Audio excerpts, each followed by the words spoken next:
BRS party యువ సంగ్రామ యాత్ర పేరు మీద నిరుద్యోగులు, యువకులు అలాగే విద్యార్థులతో ఒక భారీ బహిరంగ సభకు అయితే పూనుకుంది. సరూర్ నగర్ గ్రౌండ్ వేదికగా ఒక భారీ బహిరంగ సభను అయితే ఏర్పాటు చేసింది. కానీ దానికి పోలీసులు అనుమతి నిరాకరించడం జరిగింది. అసలు యువ సంగ్రామ సదస్సు సంబంధించి ఆ సభకు సంబంధించినటువంటి విషయంలో కాంగ్రెస్ పార్టీ ఏమనుకుంటుందో అడిగి తెలుసుకుందాం. మనతో పాటుగా కాంగ్రెస్ పార్టీ నాయకులు ఎమ్మెల్సీ విప్ బల్మూరు వెంకట్ ఉన్నారు. సార్, ప్రధానంగా యువ సంగ్రామ సదస్సుకు పర్మిషన్ కావాలనే నిలిపివేశారు, పోలీసులను ప్రొవోకేట్ చేసేటువంటి ప్రయత్నం చేస్తుంది ప్రభుత్వం అని బీఆర్ఎస్ పార్టీ నాయకులు చెప్తా ఉన్నారు. సుధీర్ రెడ్డి ఎమ్మెల్యే, అలాగే శంబిపూర్ రాజు ఎమ్మెల్సీ.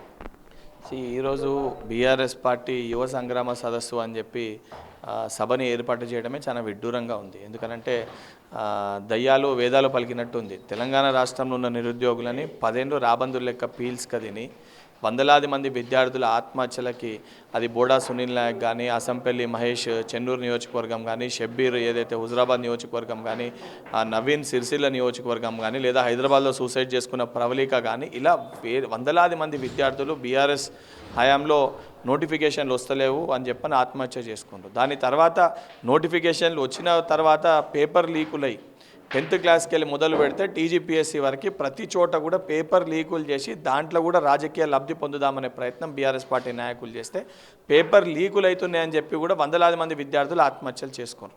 ఆ రోజు ఏనాడు మాట్లాడని కల్వకుంట్ల తారక రామారావు, అదేవిధంగా కేడీ అండ్ కంపెనీ, అంటే ఆయనతో పాటు ఉన్న కొంతమంది వ్యక్తులు ఎవరైతే ఈరోజు యువ నాయకులుగా మాట్లాడుతున్న మాజీ కార్పొరేషన్ చైర్మన్లు కానీ, ఎమ్మెల్యేలు కానీ, సుధీర్ రెడ్డి, అదేవిధంగా ఆర్ఎస్ ప్రవీణ్ కుమార్ గారు కానీ, పాడి కౌశిక్ రెడ్డి గారు కానీ, వీళ్ళందరూ ఈరోజు బయటకు వచ్చి నిరుద్యోగుల అంశం పైన మాట్లాడుతుంటే నాకే చాలా హాస్యాస్పదంగా అనిపిస్తుంది. అరే వీళ్ళే కదా ఈరోజు ఏదైతే జియో 46 కానీ, లాంగ్ జంప్ ఇష్యూ కానీ, టీఎస్ఎల్పిఆర్బి బోర్డులో ఈరోజు ఏదైతే జరుగుతున్న ఈ ప్రాబ్లమ్స్ కానీ, దాంతోపాటు గురుకులంలో రిలింక్విష్మెంట్ ఇష్యూ కానీ, లేదా ట్రాన్స్ఫర్స్లో 317 ఇష్యూ కానీ, ఇవన్నిటికీ కారకులే దొంగలు కదా. ఈ దొంగలే ఇవన్నీ చేసి ఈరోజు ఈ దొంగలు బయటికి వచ్చి మేము మీ తరఫున ఉంటామని చెప్పి నిరుద్యోగులని కావాలని చెప్పి రెచ్చగొట్టే ప్రయత్నం చేస్తారు. సో నిరుద్యోగులు ఎవరు కూడా వాళ్ళ ట్రాప్లో పడకూడదు అనే ఒక ఉద్దేశంతో ఈరోజు ప్రెస్ మీటింగ్ కూడా ఏర్పాటు చేసి వాళ్ళకి చెప్పే ప్రయత్నం చేసినాము. ప్రజాప్రభుత్వం 100% ఏర్పడిన తర్వాత ఇప్పటివరకు 80,000 పైచీలకు పోస్టులను ఇప్పటికే భర్తీ చేయడం జరిగింది. 30,000 పైచీలకు పోస్టులు ఆల్రెడీ అండర్ ప్రాసెస్లో, ఫైనాన్స్ క్లియరెన్సీ అండర్ ప్రాసెస్లో ఉన్నాయి.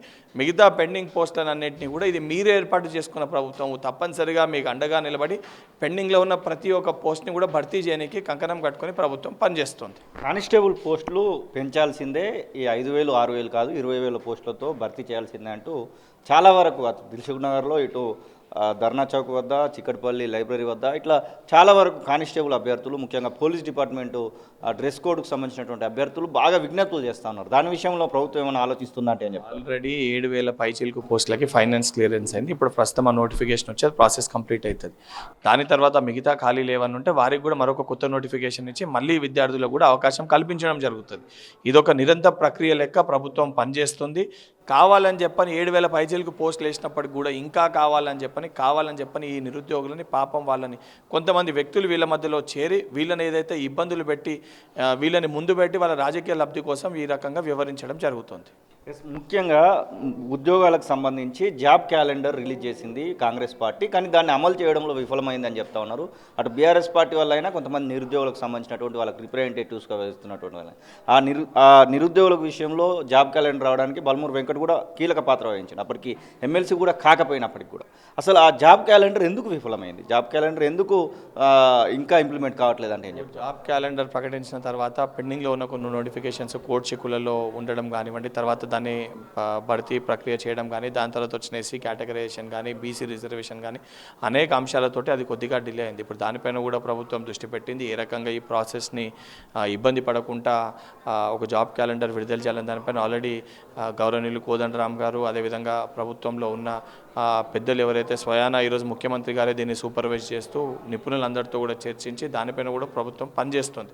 కానీ పని చేసినప్పుడు ఆల్రెడీ ఇప్పటివరకే భర్తీ కానున్నాయి 1,20,000 వరకు పోస్టులు ఉన్నప్పటికీ కూడా ఈరోజు 10 ఏళ్ళ అధికారం నుండి కేవలము అంటే వాళ్ళు చెప్పిందే 1,20,000 చిల్లర పోస్టులు భర్తీ చేసిన వాళ్ళు ఏదైతే 10 ఏళ్ళు ఒక గ్రూప్ 1 ఎగ్జామినేషన్ పెట్టనోళ్ళు పెట్టిన ఎగ్జామినేషన్లు 10th క్లాస్కి వెళ్ళి మొదలు పెడితే 10th క్లాస్లో వనపర్తిలో లావణ్య అనే పాప ఆత్మహత్యకి వెళ్ళి మొదలు పెడితే ఆ పాప ఆత్మహత్యలు మొదలు పెడితే ప్రవళిక ఆత్మహత్య వరకు ఇవన్నిటికీ కారకులైన వాళ్ళు ఇవాళ బయటకు వచ్చి మేము మీకు అండగా నిలబడతాము మీ తరఫున కొట్లాడతామంటే తెలంగాణ రాష్ట్రంలో నిరుద్యోగులు కూడా ఆలోచించాలి.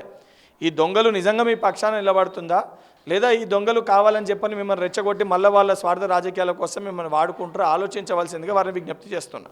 మళ్ళీ ఏమైనా మీటింగ్ పెట్టబోతా ఉన్నారా? ఇప్పుడు వాళ్ళ సదస్సుకు హైకోర్టుకు అయితే వెళ్ళడం జరిగింది. ఆ తర్వాత మళ్ళీ నిరుద్యోగులకు సంబంధించినటువంటి రిప్రజెంటేటివ్స్తోని వెంకట్ కలవబోతా ఉన్నాడా? గతంలో మీరు చిక్కటిపల్లికి వెళ్ళి మరి వాళ్ళని కలిసినటువంటి సందర్భాలు ఉన్నాయి కదా. 100% నిరుద్యోగులను ఈ రోజు కూడా నా ఆఫీస్లో నేను అవైలబుల్ ఉన్నప్పుడు వాళ్ళు వచ్చి నన్ను కలవడం జరుగుతుంది.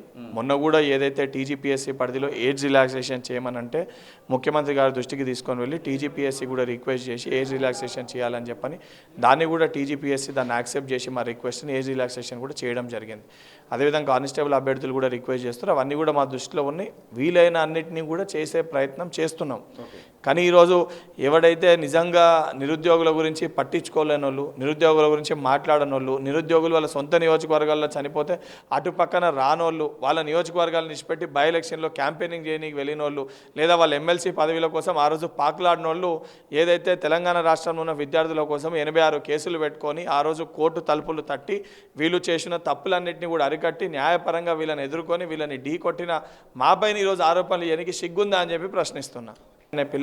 పాప ఆత్మహత్యకెళ్ళి మొదలు పెడితే ఆ పాప ఆత్మహత్యలు మొదలు పెడితే ప్రవళిక ఆత్మహత్య వరకు ఇవన్నిటికీ కారకులైన వాళ్ళు ఇవాళ బయటకు వచ్చి మేము మీకు అండగా నిలబడతాము మీ తరఫున కొట్లాడతామంటే తెలంగాణ రాష్ట్రంలో నిరుద్యోగులు కూడా ఆలోచించాలి. ఈ దొంగలు నిజంగా మీ పక్షాన నిలబడుతుందా, లేదా ఈ దొంగలు కావాలని చెప్పని మిమ్మల్ని రెచ్చగొట్టి మళ్ళీ వాళ్ళ స్వార్థ రాజకీయాల కోసం మిమ్మల్ని వాడుకుంటారో ఆలోచించవలసిందిగా వారిని విజ్ఞప్తి చేస్తున్నా. మళ్ళీ ఏమైనా మీటింగ్ పెట్టబోతా ఉన్నారా? ఇప్పుడు వాళ్ళ సదస్సుకు హైకోర్టుకు అయితే వెళ్ళడం జరిగింది. ఆ తర్వాత మళ్ళీ నిరుద్యోగులకు సంబంధించినటువంటి రిప్రజెంటేటివ్స్తోని వెంకట్ కలవబోతా ఉన్నాడా? గతంలో మీరు చిక్కటిపల్లికి వెళ్ళి మరి వాళ్ళని కలిసినటువంటి సందర్భాలు ఉన్నాయి కదా. 100% నిరుద్యోగులను ఈ రోజు కూడా నా ఆఫీస్లో నేను అవైలబుల్ ఉన్నప్పుడు వాళ్ళు వచ్చి నన్ను కలవడం జరుగుతుంది.